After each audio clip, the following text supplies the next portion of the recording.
बिजो थंगजम एक भारतीय अभिनेता, गीतकार, निर्देशक और शेफ है। उनका जन्म 24 मार्च 1986 को इकला, मणिपुर, भारत में हुआ था। बिजू ने अपने अभिनय करियर की शुरुआत हिंदी फिल्म मेरी कॉम में नाओमी की भूमिका से की थी। वह पहली फिल्म मेरी कॉम में अभिनय से लोकप्रिय हुए हैं। बिजो थंगजम को पलटन, हैप्पी फिर भाग जाएगी, वेदाका डायरीज, एंथोलॉजी, चक्का जासूस, कर्मा के सिवाय मेरी कॉम आदि फिल्मों में भी देखा गया है। बिजो थंगजम उम्र 32 वर्ष के है। उनका जन्म इम्फाल, मणिपुर, भारत में हुआ है।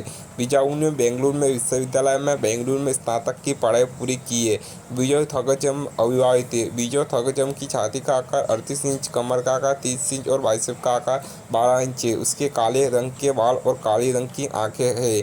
थंगजम बिजू सिंह एक भारतीय अभिनेता है जिनका जन्म 24 मार्च 1986 को इम्फाल, मणिपुर, भारत में हुआ है।